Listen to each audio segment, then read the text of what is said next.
This is The Resilient Life, where we believe that every human will struggle in this life. Our challenge is to struggle well. I'm Ryan Manion. I lost my brother to war, my mom to cancer, and I'm the daughter of a retired Marine.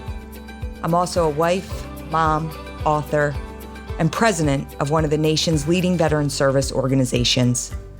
Join me and some incredible guests as we explore the value of struggling well through life's inevitable challenges. All right. Well, welcome to another episode of the Resilient Life podcast. This one is an exciting one. I have Coach, and I'm going to get it right, Niumatalolo, the head coach of Navy football, the Navy midshipmen, and my favorite football team in the entire country, both collegiate and professional. I am so excited to have you on the Resilient Life podcast, Coach Ken. Thanks so much for being here. It's an honor to be on here. Thank you for having me. Yes. So as I was telling you before we started recording, your appearance here is especially timing with the Army Navy game, affectionately known as America's game, right around the corner. Um, I think about the Army Navy game and what that means and has meant to my family. I remember attending the Army Navy game when I was a child. My dad would bring my brother and I, and it was always a big deal for us to watch West Point and Navy play each other, not because of the football game so much, but because of what it represented. And then my brother being a midshipman at the Naval Academy, and spending those years watching him in the stands with his midshipmen, cheering on the team, made it even more important. And today, I've continued to attend every game after my brother passed away, and it holds even more significance. I'd love for you, of course, I know you have your game hat on, your coach's hat on. It's a game, and you're gearing up to win. But could you talk to me a little bit about what the Army Navy game means to you, not just as a coach, but as an individual leading these young men who, for some are playing the last football game of their career and then heading off to put on our nation's uniform. Well, I've been coaching for 31 years, and the majority of it's been here at the Naval Academy, 24 years. But I've been at two other civilian schools, my alma mater, University of Hawaii, and also UNLV. And so, sometimes the football game is a football game, but what surrounds this game is totally different. It's unique. And I remember my first game in 1995. I remember telling, my players, hey, this is just another game. Let's just be relaxed. Let's come and play. And this was the 12th game of the season. So we came for our pregame warm-up, and our guys are asking me, what do we do, coach? Where do we stand? What do we do? I'm like, what are you talking about? We do what we've been doing the 11 other games. But they were so nervous, Ryan. I didn't realize that. I didn't realize the magnitude it held on these guys. And I also remember we were going to Veterans Stadium and just seeing the Corps cadets in their gray coats, and the Brigade of Midshipmen in their black coats. We were all in the park. They're all in the parking lot. And it was almost like we were going to war. It was very unique. We played Notre Dame and a lot of other big schools, but our kids are super nervous about this game because they know what it represents. But also from the standpoint of, we want to beat them in the worst way. But after the game, we recognize that these guys will join, be arm in arm as they serve our country and protect our freedom. And seeing some of my former players now, they talk about that game, but then they also talk about, coach, remember so-and-so? He goes, yeah, I actually served with them. The kid that played on West Point, a player that played on West Point, and they talk about how they became good friends and the relationships that build after, the football side of it. Now, don't get me wrong, when it comes to that day, the midshipmen or Navy people, Marine Corps are going to always vote for Navy and, Army for Army. But for this one day, it's a game where we just compete against each other for football. But after that, we recognize that they're going to protect our country. And I think being a part of that made me realize that I'm very fortunate, because the majority of them don't go on to the NFL. It's done. and their next service will be to our country. Absolutely. And it is. It's just I think that is why, I don't stand alone with just this understanding that it's so much more than a game that day. And of course, listen, you know, the Army fans are giving it to the Navy fans and vice versa. But I have been at, I think, almost every game since 99, 2000, 2001. I've been at every in-person Army Navy game. And no matter the outcome, um, it is just the reverence of watching these two teams sing their alma maters, to their corps cadets and the midshipmen, and just again knowing what these uh, men are going to go on, young men are going to go on to do. It's pretty awe-inspiring, and it leaves you feeling inspired as an American to see this, this next generation of leaders that's going to be taking off those football uniforms and putting on military uniforms. I will tell you, though, you spoke about, we play, and I know you guys just played Notre Dame last week. Wasn't the outcome that you wanted, but I have to tell you a story, after, and I think you were, I'm looking at the timeline. You were either the assistant coach or it was her first year of head coaching, if I'm looking at the years right. But I think it was 2007. So my brother was killed in April of 2007. So it was that fall that Navy played Notre Dame at Notre Dame. And my husband said, I'm going to go out to the Notre Dame game. He said, I want to go out there for Trav and, just watch Navy play. And him and a buddy flew out there to watch the Navy Notre Dame game, and Navy beat Notre Dame in triple overtime.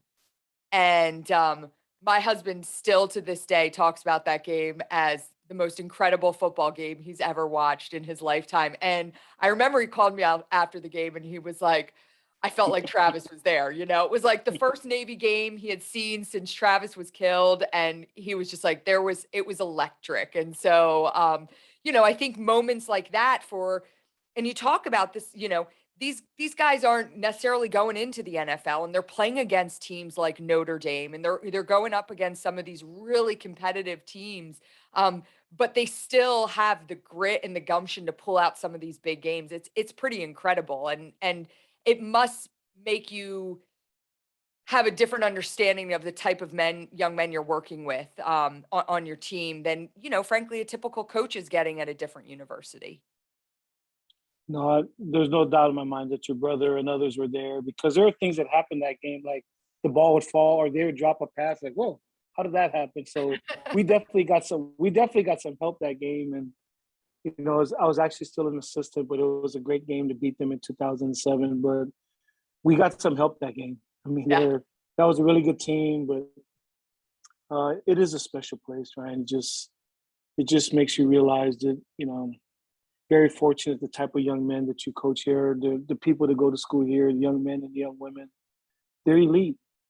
I didn't serve, but I have my brother was in the Army for 30 years.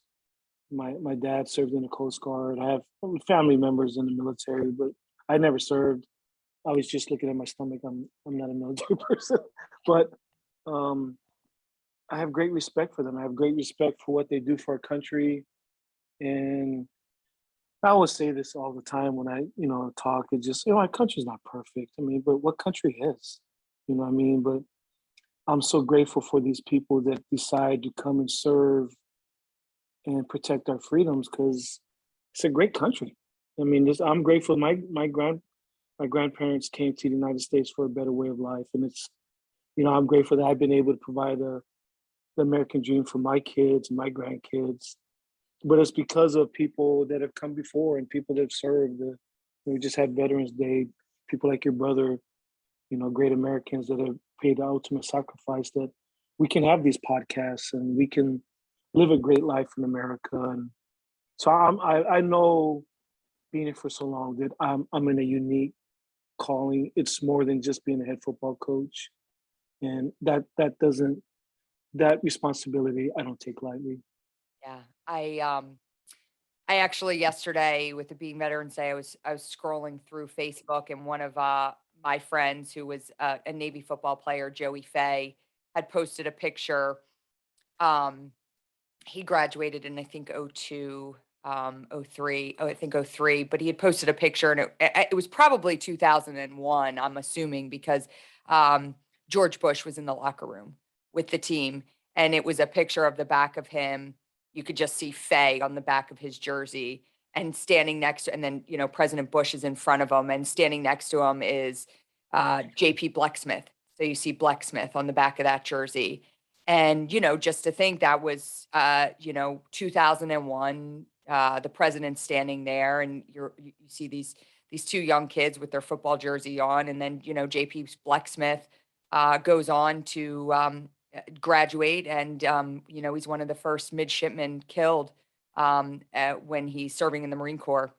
And so, the gravity of that, and I'm sure weighs heavily on you as a coach, knowing what these men and women are going on to do. And, that we all know that coaches, regardless of sport, really fill a lot of roles for men and women that they lead. And when you're on the field, a lot of times you aren't talking about what happens on the field. And I loved listening to some of the interviews that you do, because you're talking about life. And what are some of your own personal life lessons that you always try to make a point to pass on um, to your players? Well, the United States Naval Academy, more than anything, more than an academic institution, more than sports, this is a leadership institution. We pride ourselves in being the premier leadership institution in the world, and we're producing leaders for our country. And so I really believe that football and a lot of sports is a great laboratory for leadership, because there's a lot of things in this, there's a microcosm of life. There's adversity, there's good times, there's bad times, there's teamwork, there's hard work, there's things that you have to work through, things that you can't learn in a classroom, things that you can't read off a textbook, only things that you can kind of suffer in this sports without actually being in battle, without actually being in combat. That those are going to serve. And so I always try to relate those. And, even for like a season like this, we've had a lot of great seasons. We've won, which is great. But I've also told our guys, you're going to lead during bad times. There's going to be adverse times, and it's easy to lead when things go good, but you're going to have to lead your sailors and Marines when things go awry, when they're going to look for you for leadership, and you're going to have to get them out of it, and you're going to have to help them. Things aren't always happily ever after. There are a lot of things that transpire. And so I talk to our guys all about that all the time, about life lessons. But I also tell them mostly, right, my biggest lesson to our team is the most important group, I believe, this is just personal, group you're going to lead is your family. And so I try to help them become better husbands first, better fathers. And that's going to be your first unit that you're going to lead. Most important is your family. And, that you can be strong for your family when there comes sickness or things happen in your family, that you don't run out on them, that you stay strong, that you lead your family, you lead your wife, you lead your kids. And then, then I break that even more so just from a standpoint of, leading your sailors and Marines. You're going to have young guys younger than you. I know you're young. I tell guys, you're going to be leading people in a couple months, in a year. You're going to be leading people, and they're going to be looking to you for counsel, advice, marital advice, personal advice. And so I think the things that we try to teach here of accountability, doing the right thing, choosing the right decisions, there are always consequences, attention to detail. I think they relate on the football field, but they take over the life. And those are my biggest lessons. Our number one goal is to develop young men of character and leadership. That's our program goal. I think people would be surprised. I think they would thought that the Navy football program's goal is to beat Army and Air Force in the winning Commander-in-Chief trophy. That's not our why. Our why is to develop young men of character and leadership. Now, I believe in the meantime, all of that can transpire in beating Air Force and beating Army and winning your games. But I think there's a bigger lesson to life that I feel like I'm going to always teach. And I don't know if it's always the right thing. Maybe some alumni may want to, hey, we got to win more games, and which we're going to try to do. But I'm never going to sacrifice my personal values, or the values of what this school are, just to win football games. We're always going to do the right things. Um, so those are the lessons, Ryan, that we always talk about, is just choosing the right, um, developing leaders here. So first and foremost, you can lead your own family, lead sailors and Marines. And then after that, if you're owner of a company or whatever you're doing in life, that all of these life lessons have helped you. It's so true, and it's so important to think about, this fleeting moment at their time at the academy. They're on the football field, but what comes next, right? And this idea of leading and developing leaders of character. I've talked about it before in a couple other episodes, but my daughter, my 13-year-old daughter, plays soccer. She's been playing on a travel soccer team since she was in kindergarten. I don't know if she'll ever step foot on a college field, but and some years she's been on the same team. Some years her team's good, and some years her team barely wins a game. But the lesson she is learning from the coach that she has, the incredible life lessons, that's why we write our checks for her to be a part of this program, because more than anything, she's learning how to be a good individual. She's learning what it means to take losses with dignity. She's learning what it means to work together with a team. And the coach is really focused on that. The coach is really focused on really making sure that she's building young women of character. And so I completely and again, we want them to win some games and they work towards that, but that's not always the number one objective. And I love that you speak to that. I'd love to dive in, with some of dealing with personal challenges and how you continue to lead effectively. Um, Both you and I lost brothers. Mine in Iraq, and you tragically lost your brother in a drowning accident. How do you continue, or how did you continue to serve in a leadership role at that time?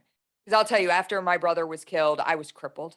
Um, Yeah. I was not able to, frankly, for several months, function as a human. And so I look at how kind of got back into it. Like what helped you get through that time, and how did you continue, and in a position of leadership when all eyes are on you, work through that personal tragedy, and keep doing what you're doing. It's hard. I mean, it's hard. When you talk about family. Oh, you're just grateful for your family members. And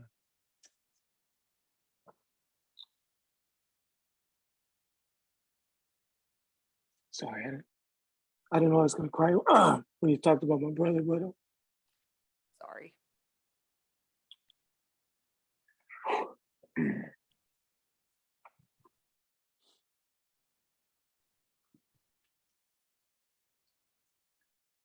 I don't know, Ryan, if there is a blueprint. I don't know if there's a formula. You just do your best, when something like that happens.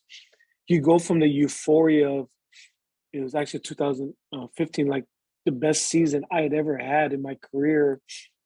We just, being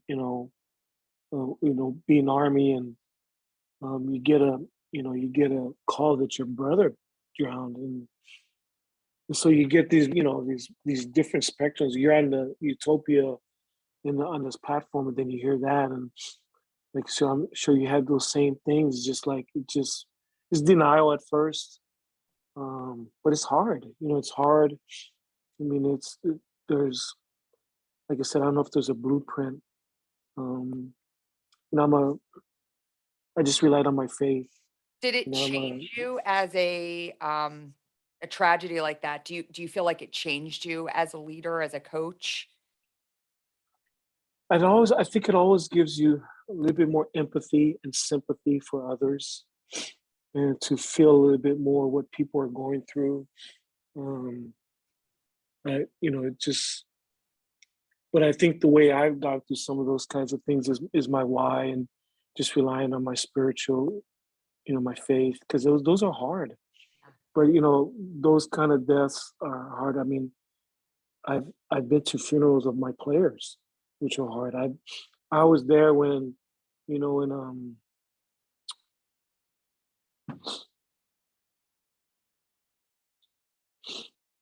they told the doctors told David Forney that his parents that their son had passed away. I mean, it's just to hear the cries of the parents.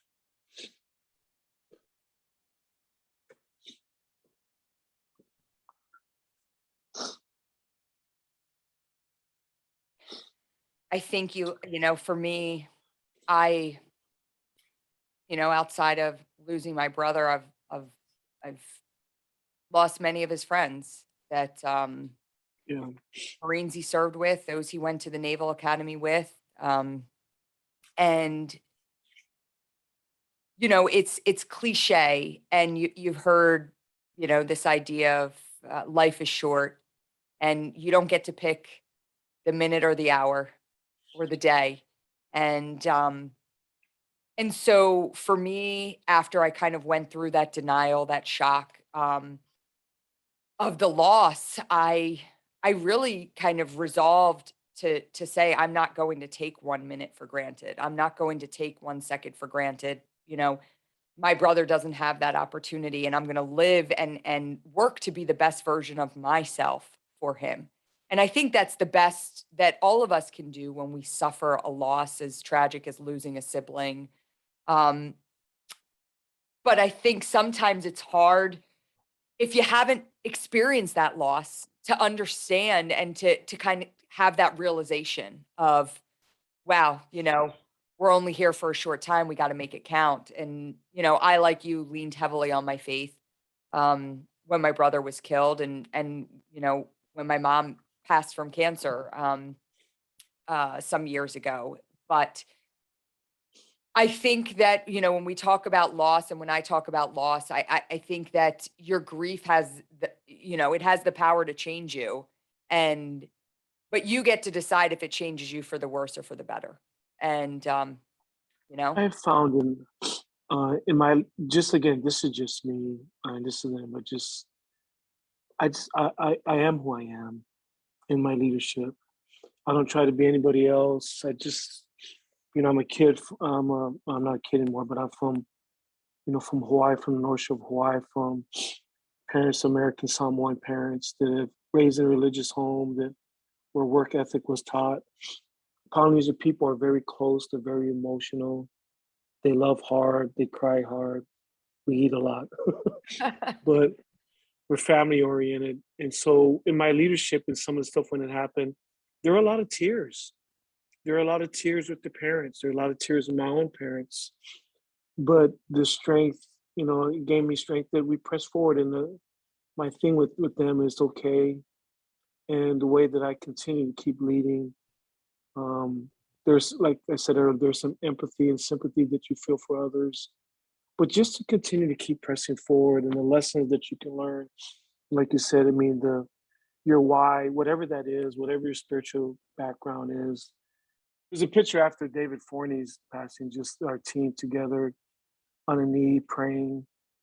I mean, just we got through together.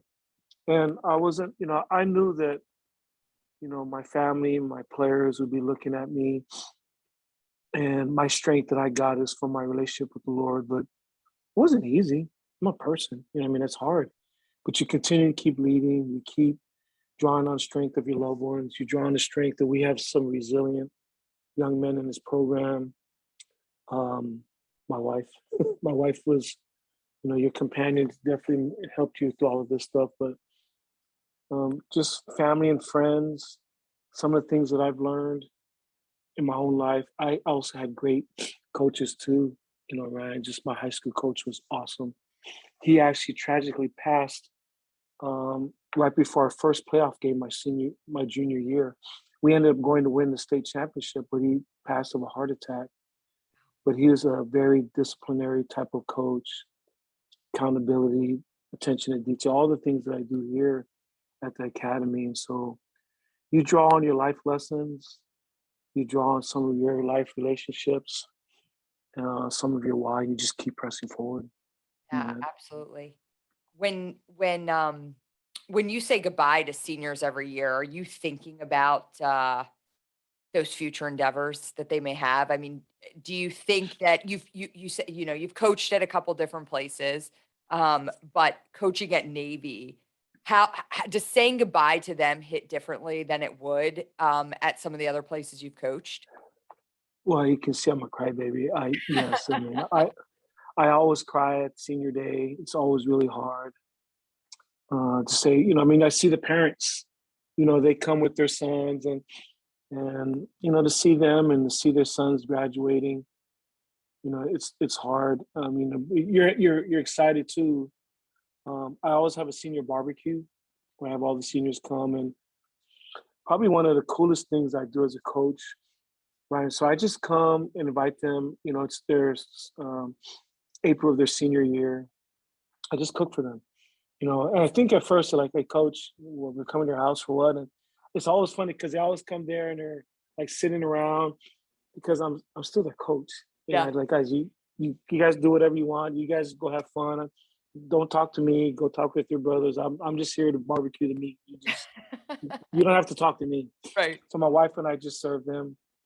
But at the end of it, man, we sit down and we just talk about just anything, any impressions or any feelings that they have. And just my wife and I just express our gratitude to them for coming to serve, coming to the United States Naval Academy, playing for us, and now they're going to serve our country. Just gratitude. It's more of an expression of gratitude.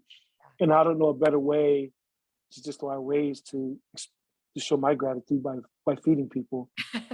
And so we come, and it's one of the best parts of coaching for me, just to hear all of their stories and the things, their feelings, and the laughs, there's tears. It's just a great time, to hear some of these guys talk. But those are the days that I make again, just reaffirms that I'm at a special place. I'm at a unique school with a unique objective, and I'm very grateful for it. That's awesome. I love that. And again, my brother wrestled at the academy, and I saw that brotherhood in a sport that is largely individual. But I saw that, to this day, some of my greatest friends and now brothers are, the midshipmen that Travis wrestled with at the academy. And it was there was a real brotherhood there, and a bond that is not replicable, and I don't think would be replicable at another school because of what they were going on to do. I have to ask you though, I don't want to take too much of a seismic shift, but um I have a personal question for you that I've got a 7-year-old son who my brother played football all through high school. And ended up choosing wrestling as his he wrestled, played lacrosse, and played football in high school, but ultimately chose wrestling when he went to college as his sport. And but my brother was playing football since he was 5, 6 years old. I remember him in his little football, and not flag football, was playing, regular tackle football from a very young age. And my husband and I are having this kind of battle on when we put our 7-year-old son into football. So, I mean, I'm sitting here with the collegiate football coach. I'm like, I got to ask the question, what's your advice for young parents or parents of young kids that are, because I hear all these mixed things, and I'll talk to football players who are like, you can wait till they're in junior high. And I'm like, really? That seems so long. So, I'd love to hear from you what you're thinking about that. That's a great question. I mean, my kids started in, I think my son started in fifth grade, and a little bit later, in sixth grade, and they didn't start in Pee Wees. They started went a little bit heavier. But I was also, I think a lot of it too, Ryan, depends. Sometimes there are some better football programs than others that you Right. just got to be careful, because football is such a violent game. So you got to make sure that people are teaching things correctly so nobody gets hurt. I mean, obviously one way, but really that doesn't matter then. Who draws the best X's and O's. But you just want to make sure that They understand safety. Yeah, And so I don't think it hurts for kids to wait a little bit later if they want to wait till you get up a little bit older. But I think what you're doing as far as having your son play a lot of different sports is awesome because it allows them to pick. And, nowadays there's so much specializing of sports. But as your son plays all these different sports, he might gravitate to one like your brother did. absolutely. But sometimes if he doesn't have that option, he won't know that this is his true love. Yep. And so my opinion was to keep it open. If there's, you and your husband think if there's as you look at these coaches and you feel like they know what they're doing and they can keep your son safe, I think it's fine. Yeah, it's funny too because I look at, just now I have a daughter who's a sophomore in high school and she plays lacrosse and that is her sport. Um and wants to play in college and I look at my brother and he was a a, a, a varsity 4-year varsity for 3 sports in high school. I mean that doesn't happen anymore. Kids are just so shooting towards one sport. And so we are, for our kids, it's like try everything. And it's funny, we put my son, who's named after his uncle, his name is Travis. We're like, well, you got to get on the wrestling mat. He got out there the first year and he hated it. He was like, and he hasn't gone back since. And we're like, okay, he may be named after Travis, but wrestling may not be his thing. But you know what? We're like, maybe he'll come around in a few years, but we're not pushing anything. We're letting him try everything. Um, Couple more questions for you. First, what tips or lessons learned do you have for other coaches, other men and women who are leading? Again, you're in a unique place, but you look at the mom or dad that's going to be coaching little league or pee wee football or whatever it may be. Do you have any good tips for them on how they can, teach leadership on top of the sport. And that's hard when you're teaching young kids. But I think important to know, like right now, with these intramural sports, like listen every day when we're signing up, it's like, will you volunteer to be a coach? Because they're looking for people. And I think people hesitate to jump into it, not because they don't understand the sport, but more, do I have what it takes to coach kids? So any good tips that you could provide to them? One of my best friends in coaching or in life is Brian Norwood. He actually coached here for several years. He's was here for a little bit, been a lot of different places, Penn State, Baylor, Texas Tech. He's currently at UCLA. But he always talked to me about victories, not getting wins, but gaining victories. And I was like, well, that's winning. Because no, Nehemiah, you're getting victories in life. So as you're coaching, maybe your guy isn't the best.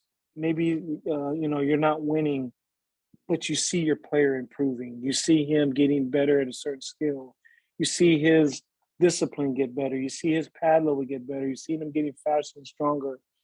So looking for victories in coaching. And I'll tell you, that's really hard in Division One coaching because it's such a ruthless, cutthroat profession, and that it'll spit you out in a heartbeat.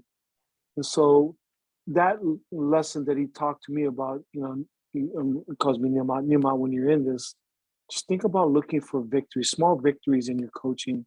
And I think that's an important lesson for all coaching. And just, you're looking for victories. Ken, if you're a youth basketball coach, is his dribbling better? Can he or she, do a layup now with their left hand improve? If you're in lacrosse, your passing getting better. But that's hard because everything is quantified by wins and losses, and sometimes you feel as um how do I put it? In my profession, it's kind of crazy because I'll go to church and people see like you're struggling at work. Oh, sorry about that, brother Mato. Because they know we're not doing so good. Right. But nobody knows anybody else's profession, like if you're doing good or bad. Right. So in sports, there's always a quantified L and the W, like so there's no in between. Right. And so I think as in coaching, if we can all learn, especially at that level or any level, there are a lot of victories in between there. And people are learning things. And we're all human. We're all developing some way. And I think that's my biggest thing is just don't quantify your success with your players, with your program, all with L's and W's. Although that's important, there are a lot of other victories that are happening in the meantime. It's so interesting that you say that because I never really thought about it in that way. But yeah, your position is so quantifiable between like you had a good year because of the W's and the L's versus you had a bad year, but like and nobody else is being looked at from that way, you know. Nobody knows what's going on, and but this idea of nobody also is seeing the victories that you're having and the victories that your players are having and the growth and development and um man, I love that. That is like It's fantastic advice. it's interesting, like I said, so I've been here for two of the seasons, the most wins in school history. 2 years that we won 11 games. Both years we were ranked, and we had great young men and great players. It's interesting, Ryan, this year, just as I look at what this school stands for and what I'm trying to develop as the head football coach and just kind of my more, I don't know if I've been more proud of two teams. It's like just their leadership. My four captains led during a pandemic last year, and I'd see them have team meetings and I see them talk about things. There's depression going on. Guys are locked up in the Bancroft, couldn't come out. Our school, like unlike other schools, our guys were in the dorms the whole time. They couldn't Yeah. go anywhere. My son, who was in a pandemic at college, at least they could go out, grab something to eat, or kind of get out of their school. They weren't stuck in a dorm. And so you're dealing with all of that, and just to see the captains last year lead during a pandemic, I mean, just unbelievable young men. And then I see our captains this year, and I've watched them lead. In spite of our record, I see our guys, Ryan, coming to work every day and not complaining and not pointing the finger. That's hard. Human nature is like, yeah, it's their fault or it's his fault. And why am I working so hard? And you start to complain. And the only reason that's been able to happen is because of the leadership of the captains. And I was just telling this to our staff, I said, guys, I don't know if I've ever been around a team like this that continues to keep fighting, but because it's the leadership of these young men. And I don't think they would have gotten that kind of lesson if everything was prosperous and we're killing people like in some of those years. We're struggling, but through that struggle, you've seen the character get illuminated. You see some of the refiners fire, so to speak, kind of take away some of the blemishes of some of the people and just refine their character. And it's like I said, you can't learn that in the classroom. You can't read that in textbooks.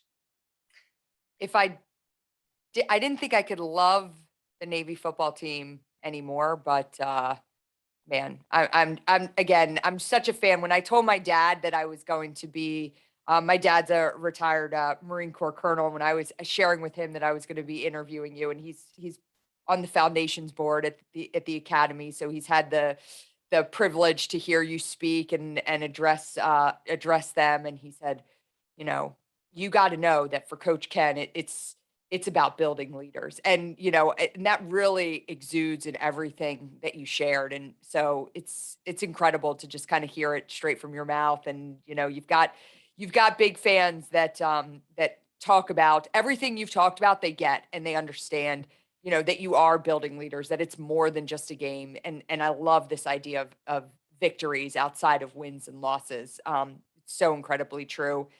Coach Ken, I'm going to ask you one final question. It's the question I ask everybody as we end out the program. And most of the time, the answer has already been said 1,000 different ways in the questions I've already asked. But if you could sum it up in 60 seconds or less, what does living a resilient life look like for you? Um, Living a resilient life to me is just being true to who you are and your character. In spite of the circumstances don't change who you are. The circumstances don't change how you make decisions. That your decisions and who you are as a person, in spite of the circumstances, in spite of what's going around you, that you're true to who you are and your values don't change. And from a football coach, from winning to losing, pressure to no pressure, prosperity or failure, you stay the same. You stay true to who you are. And to me, that's a resilient life. Absolutely. Being true to who you are. I love it.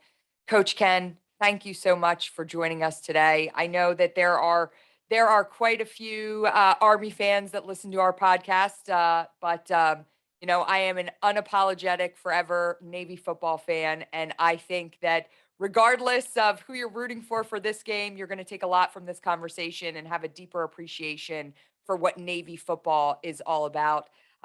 Thank you so much for joining us. It's really been an awesome pleasure. Thank you for having me. Thank you for all that you're doing, in memory of your brother, but also for our country. Thank you. Thanks. Thanks for joining us for another episode of the Resilient Life podcast. Please make sure to like, subscribe, and share with your friends. And don't miss the Army Navy matchup on December 11th, Saturday, December 11th. I will be there at MetLife Stadium watching my Navy football team take the field. Thanks so much.